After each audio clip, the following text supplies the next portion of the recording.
मेरे को जैसे बिहार की थोड़ी कुछ बातें ध्यान में आई तो मैंने सोचा कि आज आपसे शेयर करूं।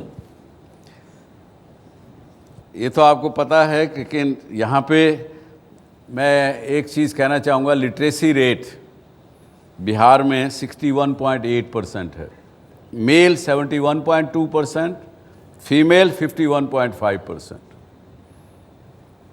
और इंडिया का जो एवरेज रेट है वो 73% लिटरेसी रेट है as per census of India. Male 80.9%, female 64.6%। Bihar has to do lot to catch up. इसके अलावा, इसके बावजूद कि लिटरेसी का माने देश में, हमारे संविधान में केवल यही है कि जो आदमी अपना नाम लिख सके, पढ़ सके, वो लिटरेसी एक्चुअल में है नहीं। अगर सही में लिटरेसी अगर का मीनिंग देंगे तो ये संख्या और भी कम आ जाएगी, परसेंटेज और भी कम आ जाएगी।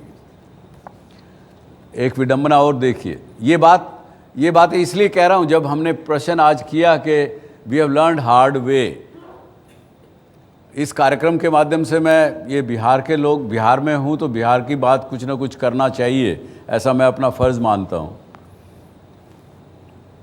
रूरल पॉपुलेशन जो है पूरे देश भर में केवल 48.27% रूरल पॉपुलेशन में पाइप वाटर मिलता है। Long way to go. देश भर में आधे लोगों को ठीक से पानी, ढंग का पानी नहीं मिलता, लेकिन बिहार में ये संख्या, परसेंटेज केवल 5.7%, 5.77%। ये आंकड़े हैं नेशनल स्टैटिस्टिक्स ऑर्गेनाइजेशन के। We have lot to catch up this. I hope our political leaders do understand and learn it and do something, start doing something for the common people। और इससे आगे अगर पूछेंगे ना तो बहुत ही ज़्यादा भयावह स्थिति है। 76% of the household do not have any toilet, 76%। तो खैर ये भी चीज़ें we are learning hard way. लेकिन इसके साथ अगर बात करेंगे, हमारे बीच में एक आदमी हैं आज, मेहमान हमारे बीच में। मुझे नहीं पता आप में से कितने लोग उनको जानते होंगे, कितने नहीं जानते होंगे। मानव, ये 35 वर्ष के इस समय हैं, और जब इनकी उम्र 13 वर्ष थी, 9वीं क्लास में पढ़ते थे, उस समय जब इन्होंने आसपास देखा अपने गांव में कि लोग नशा करते हैं, खैनी खाते हैं, तंबाकू खाते हैं, उससे कैंसर होता है, उससे तकलीफ़ होती है। 9वीं क्लास का एक लड़का पढ़ाई भी करते रहता है, लेकिन साथ साथ इसके ऊपर भी काम करता है। आज उनसे बात करेंगे, चर्चा करेंगे कि उन्होंने कैसे क्या किया और आगे क्या योजना इनकी है। इससे पहले हमने भी बहुत से चेंज एजेंट हम रिकॉर्ड करते हैं इस शो के लिए। देयर इज़ वन डॉक्टर कोले of Maharashtra. Let us see what he did.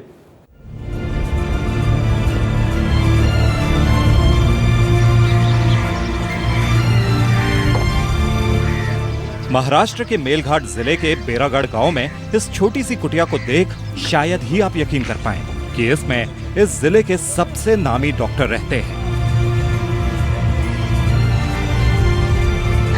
Doctor Ravindra कोहले पिछले 30 सालों से इस इलाके के हजारों लोगों को न सिर्फ बीमारियों से मुक्त करा रहे हैं, बल्कि कई अंधविश्वासों से भी आजाद कराने में मदद कर रहे हैं। अपनी एमडी की पढ़ाई पूरी करने के बाद 9 फरवरी 1985 को डॉक्टर कोहले पहली बार बेरागढ़ आए। उन्होंने पाया कि इस इलाके के 65 किलोमीटर के दायरे में कोई भी अस्पताल नहीं था। हर वर्ष 1000 में से 300 बच्चे सही इलाज न मिल पाने के कारण पैदा होते ही मर जाते थे। यही सब देख डॉक्टर कोहले ने फैसला किया कि उनकी जरूरत किसी बड़े शहरी अस्पताल से कहीं ज्यादा इस गांव में है। वो मुझे चैलेंजिंग लगा कि जहाँ लोगों को सुविधा नहीं है, where there is no doctor, तो वहाँ जाके मैंने प्रैक्टिस करना चाहिए। और मेरे आने के बाद में दिल में डर ये था कि लोग मेरे पास आएंगे नहीं, आदिवासी अंधश्रद्धालु होते हैं, वो ट्रीटमेंट के लिए आएंगे नहीं और दवा गोली का इलाज वो नहीं करेंगे, वो अपने भगत भूमिका से ही इलाज करेंगे। लेकिन वैसा नहीं हुआ। मेरे आने के बाद में पहले दिन से ही मेरे पास पेशेंट आना शुरू हुए और थोड़े ही दिनों में मेरे पास भीड़ इकट्ठी होने लगी, क्योंकि वो लोगों की ज़रूरत थी। ये डॉक्टर कोहले की मेहनत का ही नतीजा है कि जहां पहले इस इलाके में केवल 4 डॉक्टर थे, वहीं आज यहां 70 डॉक्टर हैं, 11 आरोग्य केंद्र हैं और मोबाइल डिस्पेंसरी भी है। जहां पहले हर 1000 शिशुओं में 300 की मौत हो जाती थी, वहीं आज मृत्यु दर केवल 60 रह गई है। और इस बदलाव का पूरा श्रेय डॉक्टर कोहले और उनकी पत्नी को जाता है, जिन्होंने न सिर्फ लोगों का इलाज किया बल्कि हर क्षेत्र में उनकी मदद की। डॉक्टर साहब ने रात को 10 बजे लेके बैरागढ़ आए, फिर यहाँ से वापस लेके धारनी गए, धारनी से फिर रात को हमको अमरावती लेके गए हमारे पिताजी के साथ, और वहाँ ले जाके उन्होंने जो रविंद्र कासट थे डॉक्टर साहब, उनके यहाँ इलाज करवाया उन्होंने अपने हिसाब से। तो अभी उतने ठीक तो नहीं, लेकिन तो भी जो हाथ कटने की नौबत थी उससे बचा है। एक गांव जहां अस्पताल नहीं था, सड़कें नहीं थी, आज वहां 70% गांव पक्की सड़कों से जुड़े हुए हैं। सर्जिकल केयर की कमी थी, लेकिन उसके लिए भी एक ऑपरेशन थिएटर का निर्माण हो रहा है। भविष्य और भी उज्जवल नजर आ रहा है और इस बदलाव के पीछे केवल एक ही नाम है, डॉक्टर रविंद्र कोहले। तो अगर आप भी ला रहे हैं अपने क्षेत्र में कोई बदलाव, तो हमें लिख भेजिए। हमारा ईमेल एड्रेस है clubdsc@zmedia.slgroup.com और हम बताएंगे देशवासियों को आपके हौसले की कहानी।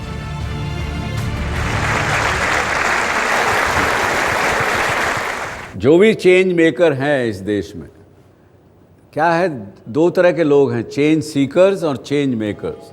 उनको मिलाना ये हमारा काम रहेगा। और आज का दूसरा सब्जेक्ट ये भी था, अभी तो हम पहले सब्जेक्ट पे हैं कि क्या what have you learn hard way, लेकिन दूसरा सब्जेक्ट ये भी है कि क्या हमने कुछ ऐसा किया है रिसेंटली जिसमें मुझे अपने आप पर गर्व हो। Have I done something good on which I feel proud. तो ये भी इस सब्जेक्ट पे भी चर्चा करेंगे।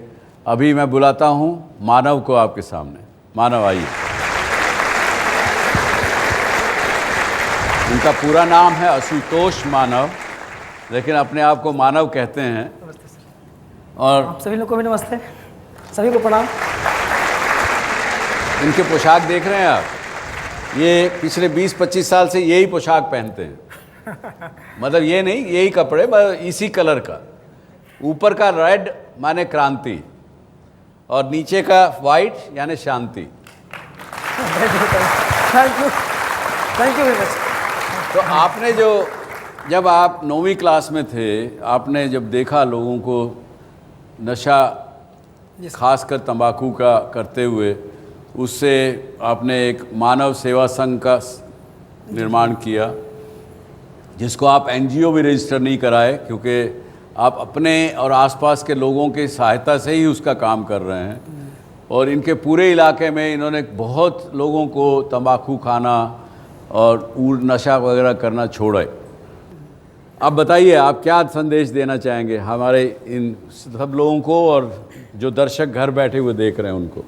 इस मंच के माध्यम से केवल एक ही संदेश देना चाहेंगे, चूँकि मैं अपने बारे में बताना चाहूँगा कि उस छोटी सी उम्र में जब हमने देखा कि कैसे हमारे परिजन, कैसे हमारे आस पड़ोस के लोग नशीले पदार्थों की चपेट में आने के बाद, नशीले पदार्थों में खास करके उस समय आपको याद होगा नया नया गुटखा चला था, और गुटखा के चलते उस समय मूवमेंट जो हमने शुरू किया था, गुटखा छोड़ो आंदोलन, तो मुझे लगा कि हमारे भाई अगर ऐसा होना शुरू हो जाए और सभी लोग नशीले पदार्थों की चपेट में आना शुरू हो जाए, तो वो दिन दूर नहीं, 20-25 साल के बाद ये कैंसर महामारी का रूप ले लेगा।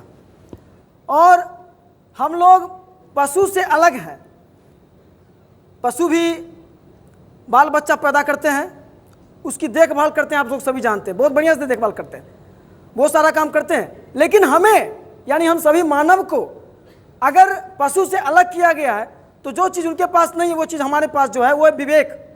इंसानियत और उस इंसानियत का तकाजा देते हुए, उसको महसूस करते हुए मुझे लगा कि इस मानव जीवन के लिए हम केवल अपने लिए नहीं बल्कि अपने आस पड़ोस के लोगों के लिए, जनता समाज के लिए, राष्ट्र के लिए समर्पित कर दें। और आज से उस समय से मैंने शपथ लिया कि हम गुटखा तंबाकू जनित समस्त नशीले पदार्थों के खिलाफ अनवरत अभियान चलाएंगे और जब तक ये समूचे बंद नहीं हो जाते। देखो, इस बात से जो तालियों की गड़गड़ाहट है, Thank you. इससे लगता है मुझे कि यहाँ कोई लोग कोई गुटखा वुटखा नहीं खाते। नहीं खाते।